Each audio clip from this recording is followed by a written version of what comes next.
My brother called me at 11:47 p.m. Not a casual, "Hey, what's up?" call. This was the kind of ring that drills into your chest because your body knows, before your mind does, that someone is about to drag you into a mess you didn't make. I picked up anyway.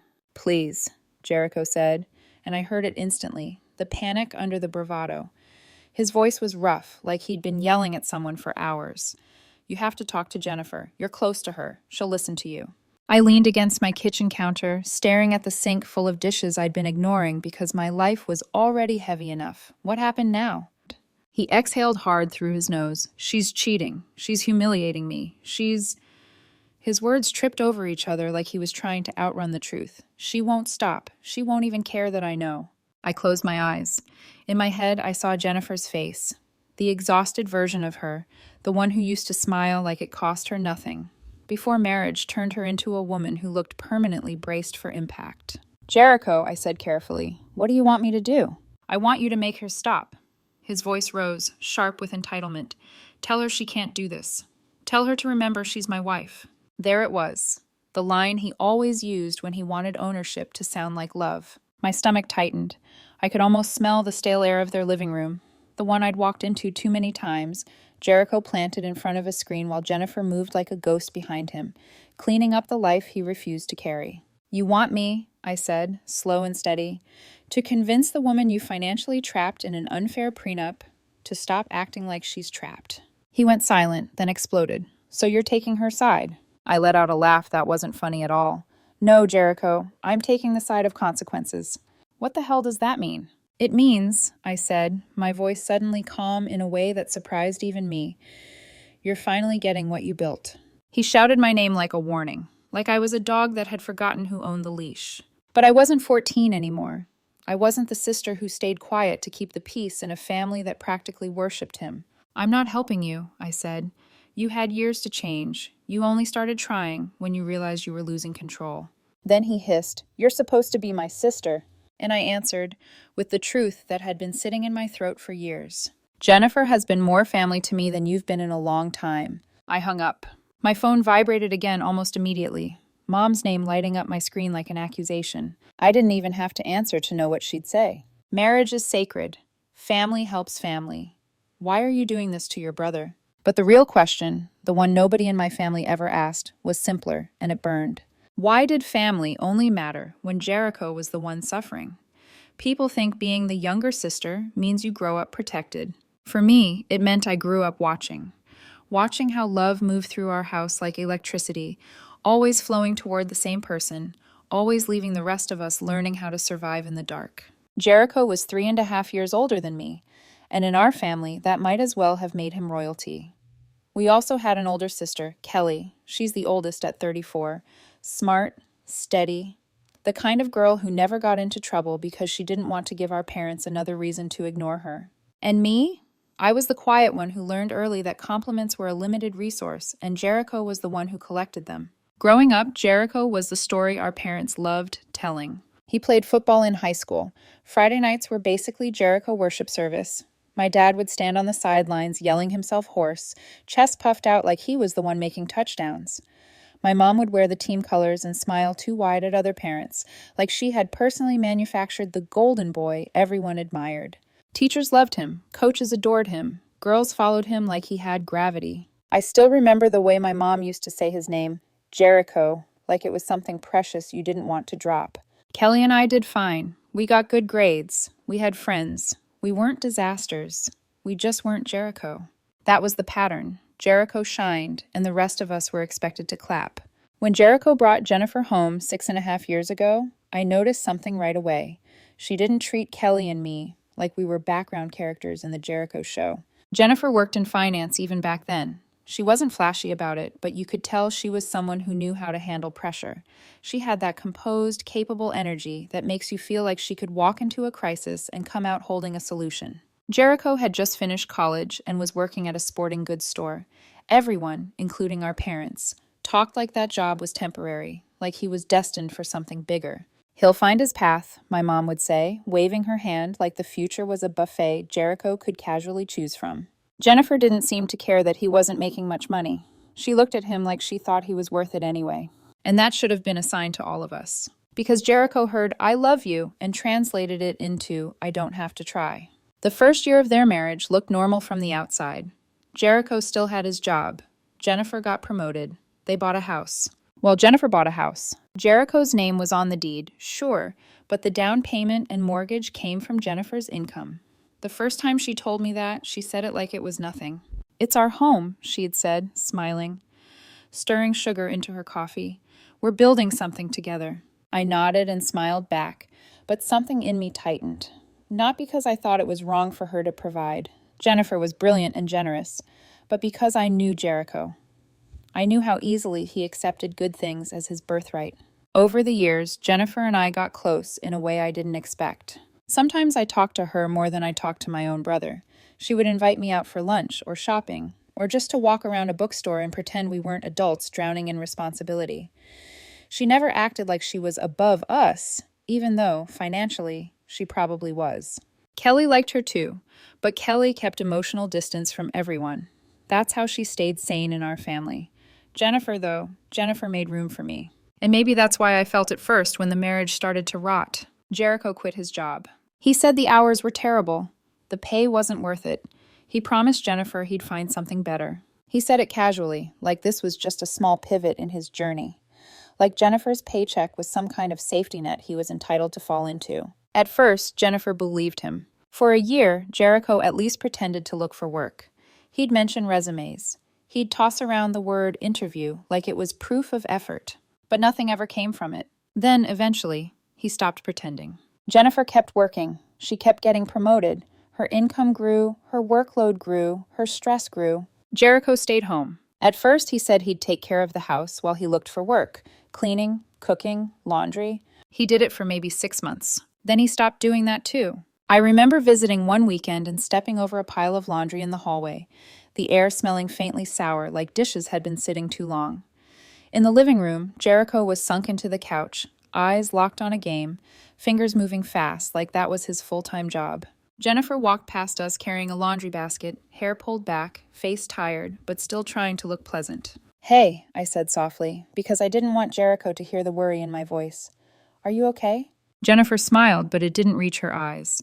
"Marriage is work sometimes," she said. "He's just going through something."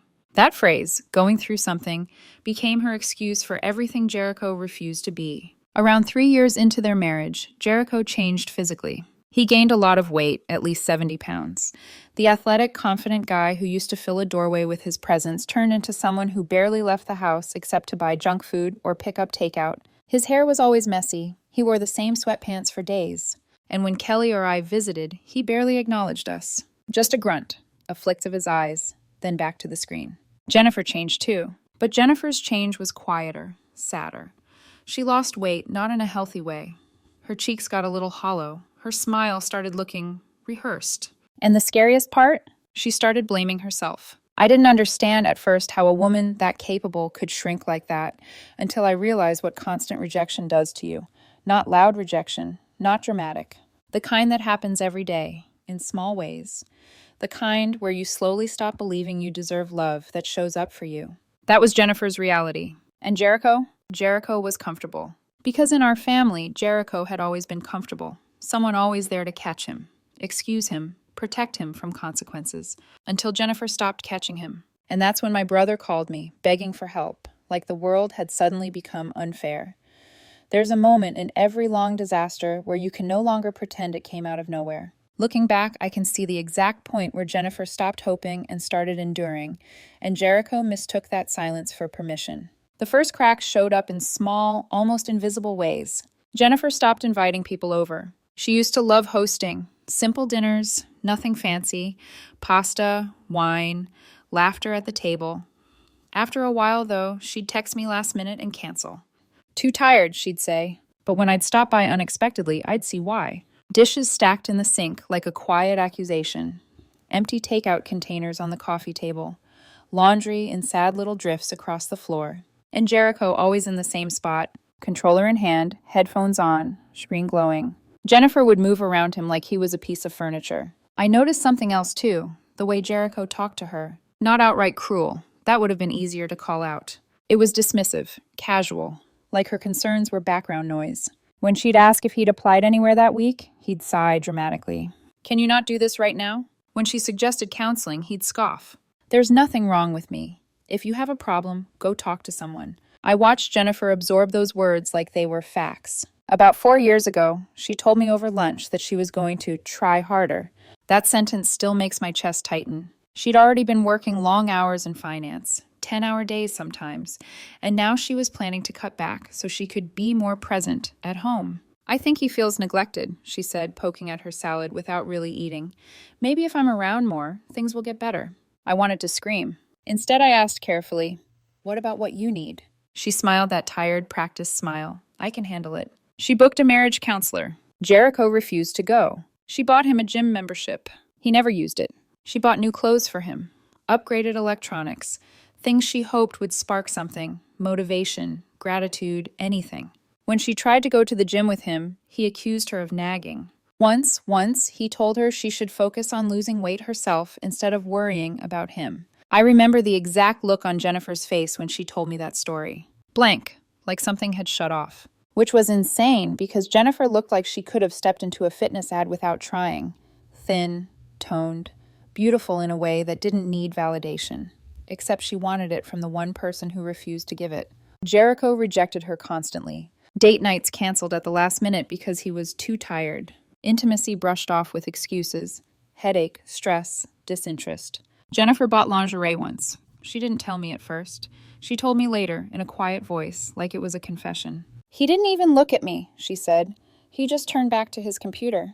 Something in her broke that night. But the real turning point, the one that poisoned everything, came 2 years ago. Jennifer came home early from work. She walked into her own living room and found her husband watching pornography. Not sneaking, not hiding. Just sitting there, volume low but visible, like it was no different than watching sports highlights. When she confronted him, he got defensive. All men do it, he snapped. You're being unreasonable. After that, Jennifer started paying attention. She noticed how often he was watching. Hours every day. Sometimes still watching when she got home. He'd just closed the laptop when she walked in, like she was interrupting him. She tried to talk to him about it. She suggested it might be an addiction. She asked if he'd consider getting help. Jericho laughed. Then he said the sentence that destroyed whatever was left of her self-worth. If you were more available, maybe I wouldn't need to look at other women. When Jennifer told me that, her hands were shaking.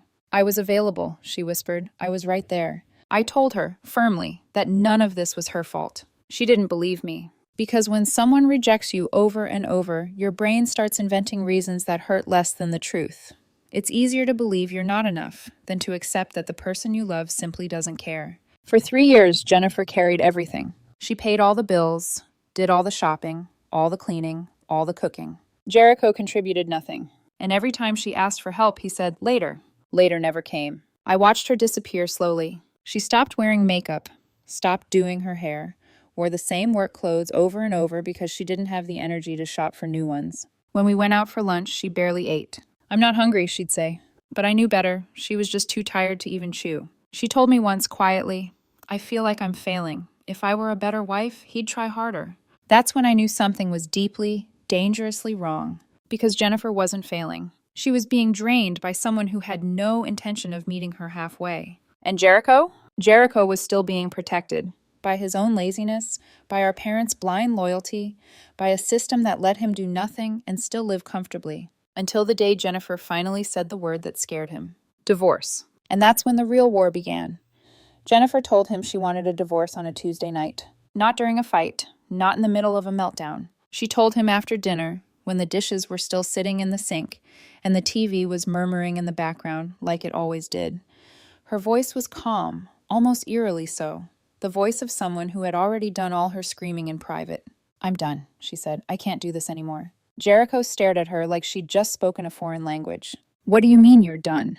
I mean I want a divorce, she repeated. I deserve better than this. She told me later that for a split second she felt lighter, like saying the words had cracked a window in a room she'd been suffocating in for years. Then Jericho exploded. He stood up so fast the chair scraped against the floor. His face went red, veins popping at his temples. You're abandoning me, he yelled, when I need you the most. Jennifer didn't raise her voice. She just stood there, arms folded, listening to him rewrite history in real time. You think you can just walk away? He continued. After everything I've done for you?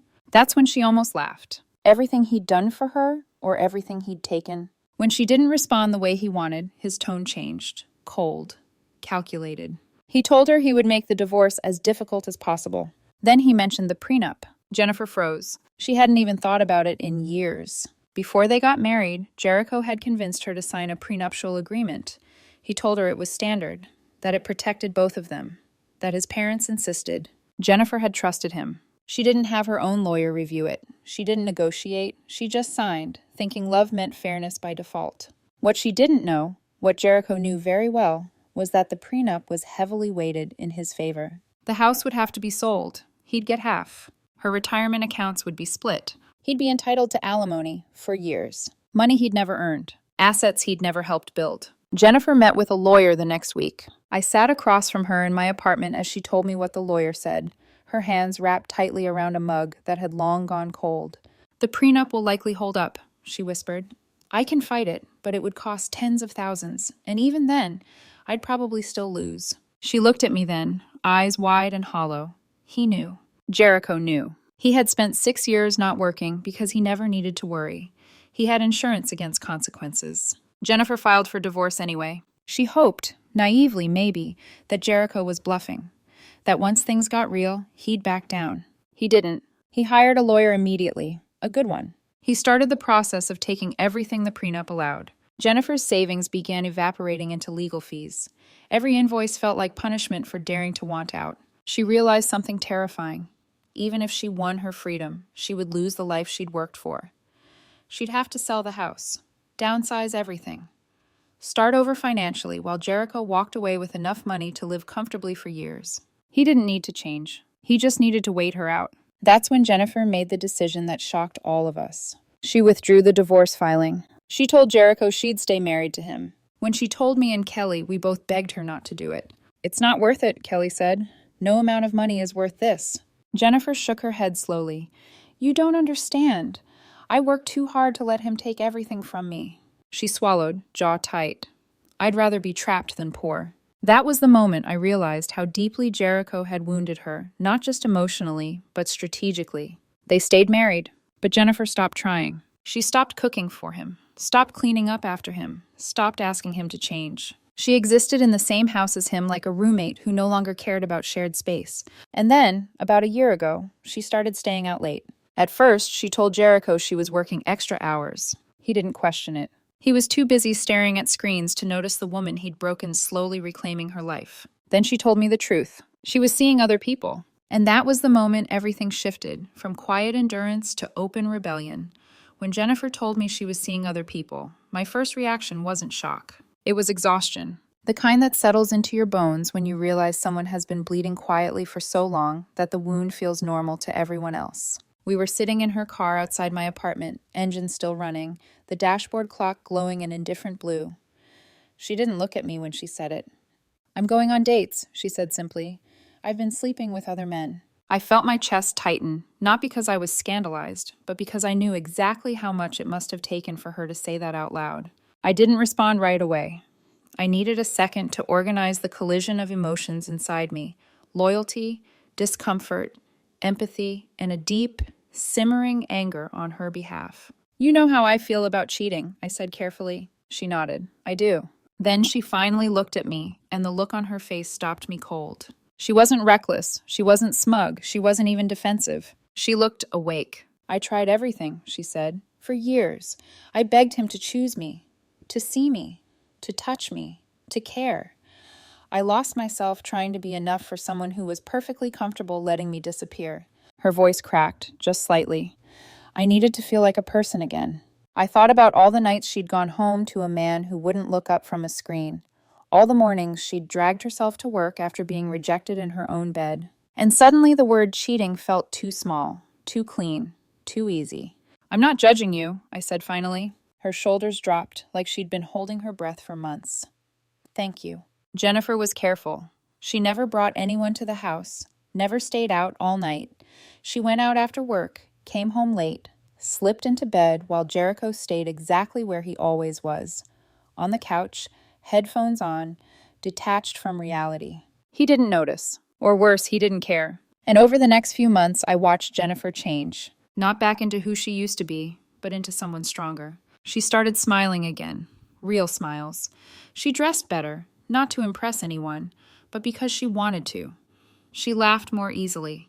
She made plans for the future, travel, investments, possibilities. She told me she'd lost count of how many men she'd seen.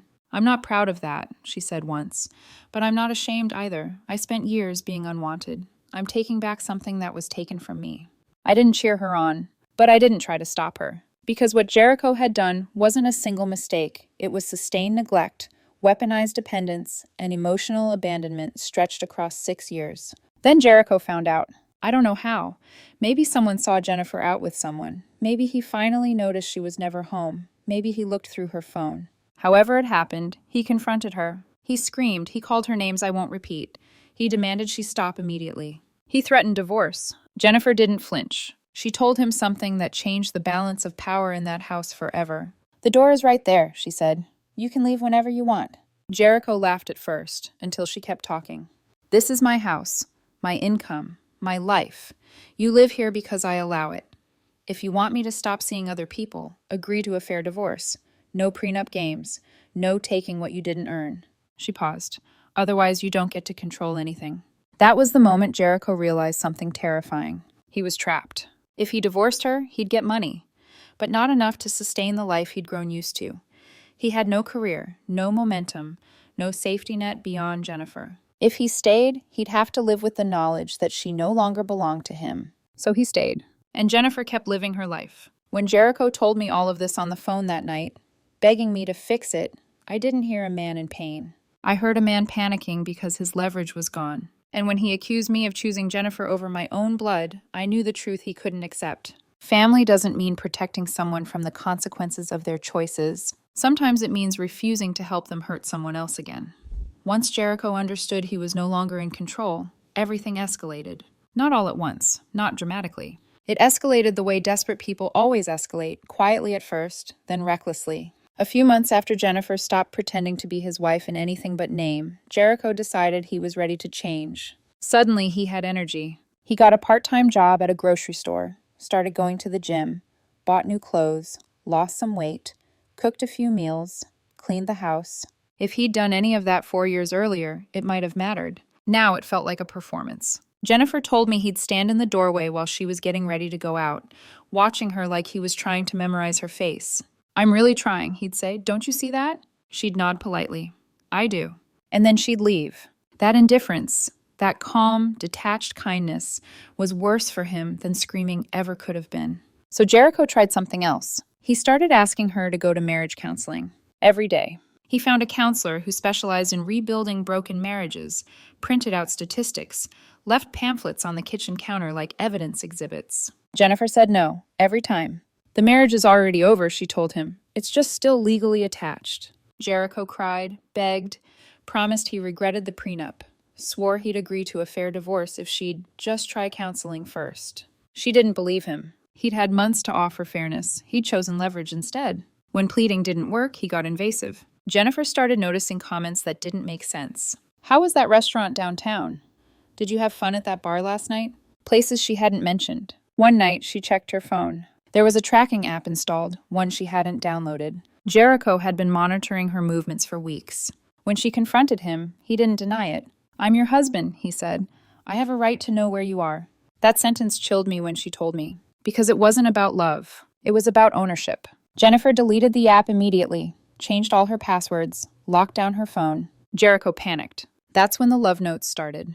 Apologies scrawled on scraps of paper, promises of forever, notes left on her pillow, on the kitchen counter, tucked into her car. She threw every single one away. Then came the gifts. Flowers, jewelry, expensive perfume. Things he absolutely couldn't afford on a part-time grocery store paycheck. Jennifer checked their joint account. Jericho had opened a new credit card in both their names and was quietly racking up debt. She removed herself from the account that same day. Jericho was furious. That's when he started calling everyone. Our parents, extended family, anyone who would listen. He told them Jennifer had changed, that she was never home, that she was cruel, that she was destroying their marriage. He never told them he hadn't worked in 6 years. Never mentioned the pornography, the neglect, the prenup.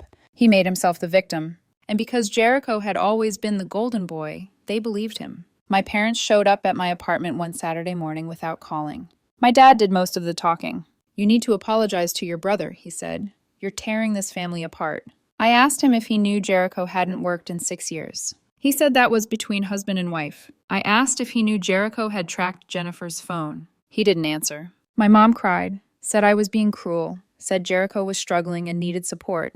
I asked her if she'd ever once asked Jennifer how she was doing. Silence. They left angry, disappointed, certain I was choosing an outsider over family. Kelly called me later and told me our parents had tried the same thing with her. She told them no. That's when Jericho realized something else had changed. He wasn't just losing his wife. He was losing his audience, and that realization pushed him into his most dangerous phase yet. The night Jennifer showed up at my apartment crying, I knew something had finally snapped. It was past midnight when my phone rang. I almost didn't recognize her voice at first. It was broken, uneven, like her body had forgotten how to breathe properly. "He involved my parents," she said. "He called them." I sat up instantly. "What do you mean?" He told them everything, or his version of everything. 20 minutes later, she was at my door, mascara streaked down her cheeks, hands shaking so badly she couldn't hold her keys. I wrapped her in my arms, and for the first time since I'd known her, Jennifer sobbed, like someone who had reached the absolute end of her strength. Her parents lived in another state. Their relationship had always been strained. They wanted a traditional life for her, marriage, children, a quieter career.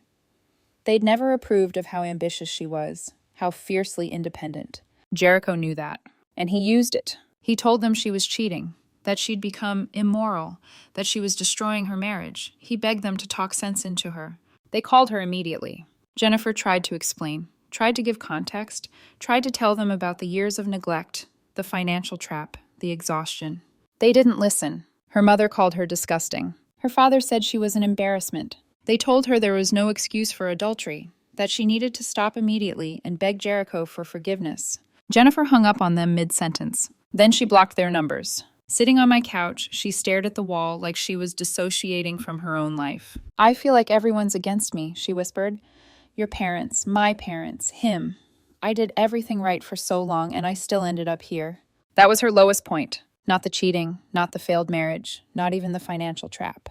It was realizing that the people who were supposed to protect her were willing to sacrifice her well-being for the idea of marriage. She stayed at my apartment that night. The next morning, she was quieter, but something in her had hardened.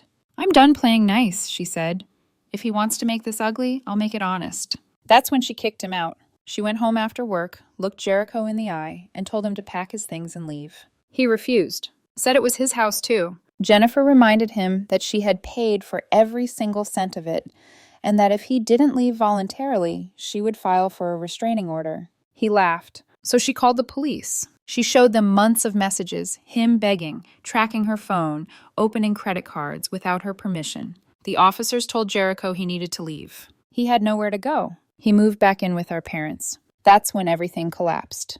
My dad called me the next day, furious, saying this was partly my fault, that if I'd helped Jericho when he asked, none of this would have happened. I hung up on him. My mom started calling nonstop, voicemails full of guilt and accusation, telling me I'd hardened my heart, that I wasn't the daughter she raised. Kelly told them if they didn't stop harassing her, she'd cut contact completely.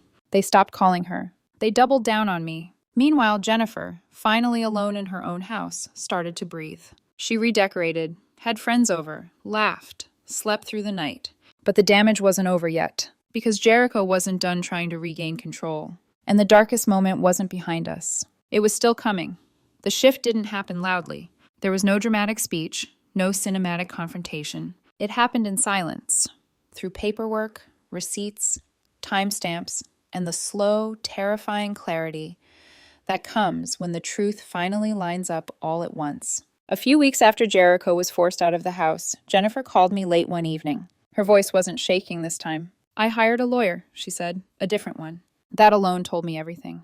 This wasn't about surviving anymore. This was about reclaiming. Jennifer had done something she hadn't allowed herself to do in years. She stopped assuming the system would favor Jericho and started asking questions. Her new lawyer asked questions no one had asked before. Who drafted the prenup?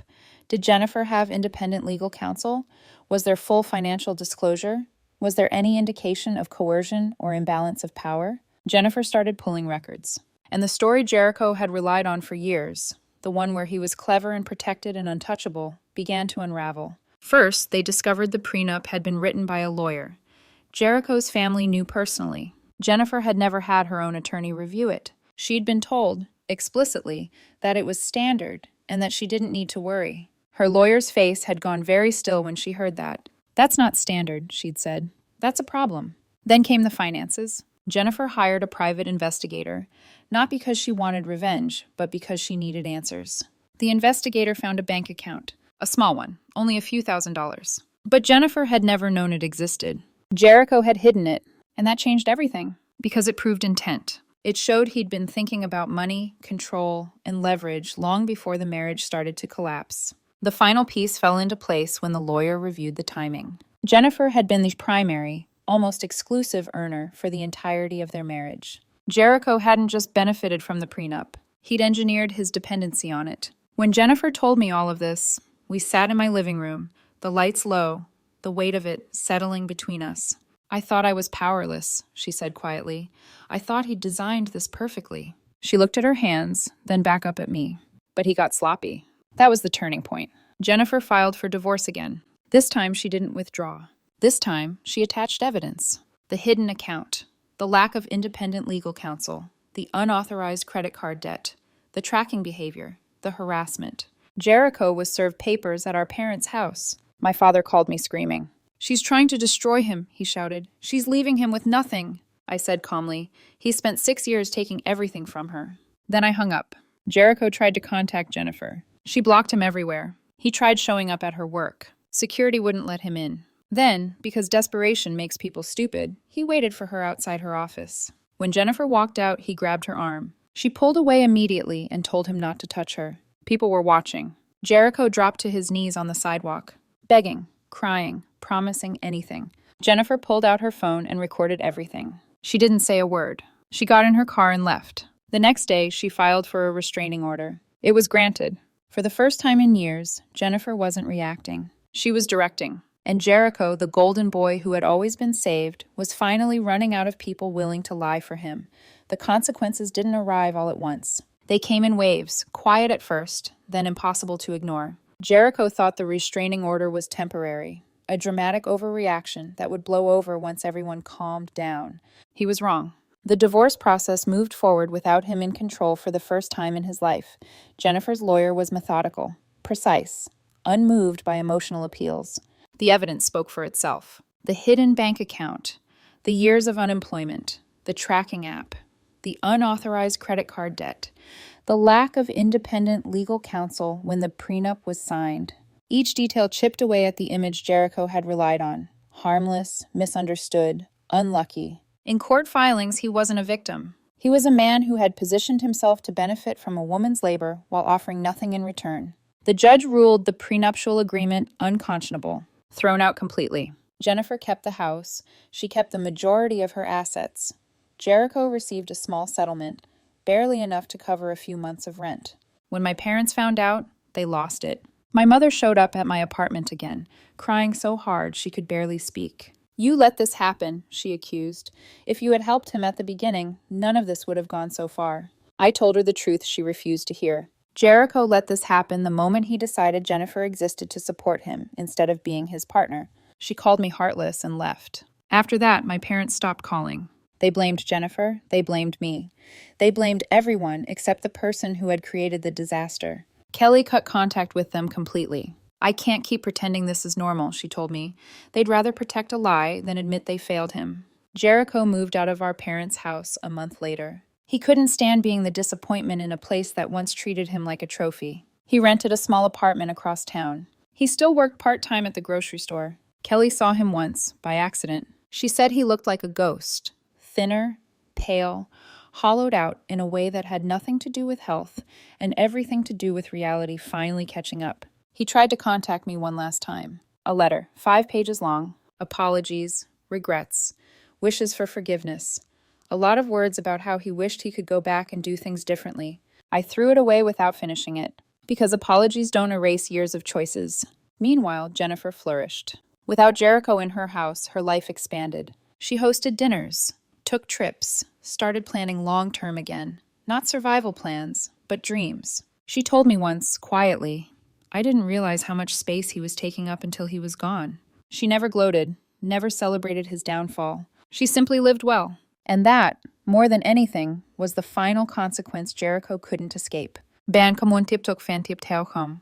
The divorce became official on a gray Thursday morning. No ceremony, no dramatic closure, just a signature, a stamp, and the quiet end of a marriage that had been over long before the law finally caught up. Jennifer called me afterward. It's done, she said. Her voice wasn't excited. It wasn't sad either. It was steady. That's how I knew she'd really healed. She kept the house, the career she built, the future she'd fought for. She started talking about buying a vacation place someday, about early retirement, about choices that didn't revolve around damage control. She thanked me, not for taking her side, but for standing still when everyone else tried to shove her back into a cage disguised as commitment. I don't know what I would have done if you and Kelly hadn't believed me, she said. I told her the truth. You didn't need permission to survive. You just needed someone not to gaslight you while you did it. As for Jericho, he faded out of my life. No more calls, no more drama, no more demands for loyalty that only flowed one direction. My parents and I exist in a kind of emotional ceasefire now. No conversations, no confrontations, just distance. It hurts, but it hurts less than pretending. Because here's the lesson I learned the hard way. Family loyalty is not supposed to cost someone their dignity. Marriage is not sacred if it's built on exploitation. And forgiveness is not owed to people who only regret losing control, not the harm they caused. Some people call Jennifer a cheater. I call her a survivor who finally chose herself after 6 years of being erased. Some people think I betrayed my brother. I think I refuse to betray my conscience. Not every story ends with reconciliation. Some end with clarity. And sometimes the bravest thing you can do is say, no, I won't help you escape the consequences of who you chose to be. That was the end of that story, and the beginning of something much healthier for all of us who finally stopped pretending.